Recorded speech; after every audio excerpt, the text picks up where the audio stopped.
We are here to discuss Syria tonight. We're the greatest fighting force anywhere in the world.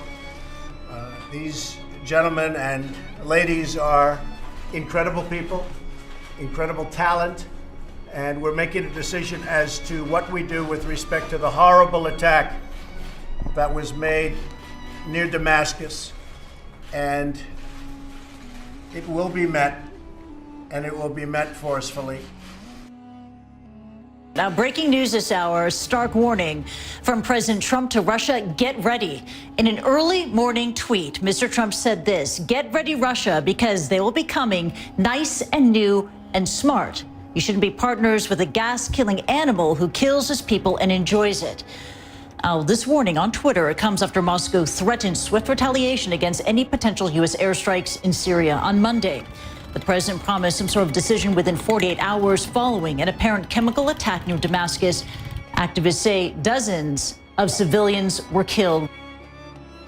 The region now bracing itself for what could be U.S. airstrikes as a result of the reported use of chemical weapons by the Bashar al-Assad regime. It appears the Russians, who have a significant presence on the ground in Syria, are preparing for those possible strikes. Satellite images obtained exclusively by Fox News from ImageSat International show recent activity at the Syrian port of Tartus. Earlier today, take a look at the imagery, 11 Russian battleships could be seen at the port. Now, at this hour, they are presumed to be at sea. Only hours ago, a single Russian submarine remained. The U.S. military is also on the move. The USS Donald Cook left Cyprus on Monday and is within striking distance of potential Syrian targets. Published reports say it has an arsenal of 50 Tomahawk missiles. The USS Harry Truman, on a scheduled deployment, is also headed to the region. European air traffic controllers have put on high alert regarding possible military action in Syria. Airlines have been told to prepare for possible disruption of navigation equipment, and some airlines have rerouted flights. In addition to the U.S., the U.K. and France are calling on the international community to respond to Syria's alleged use of chemical weapons. 1 year ago, the U.S. was alone in launching airstrikes in Syria in response to the use of deadly nerve gas. Any attack now would likely involve a coalition and could last for several days. Fox News alert now. Tensions with Syria heating up in every way since form. The U.S. deploying armed nuclear-powered aircraft carriers to the Middle East, including the USS Harry Truman, following Assad's alleged chemical attack on his own people Saturday. Is this the right course of action? Lieutenant General Richard Newton serves as the Assistant Vice Chief of Staff for the U.S. Air Force and joins us right now.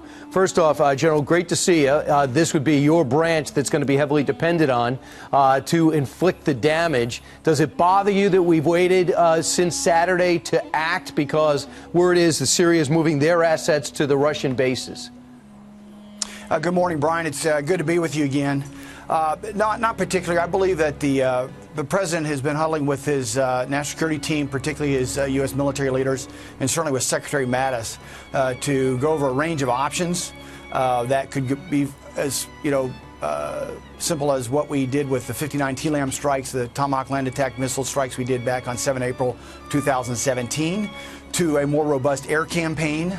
So I believe it's appropriate and certainly suitable for the president to go through these range of options, and for the military planners, the Pentagon planners in this case, to provide them those options and get forces ready in place to strike as the president presumably would call for. So we want to get the French and British involved. No word from the British. The French are leaning our direction, but fear of escalating this conflict.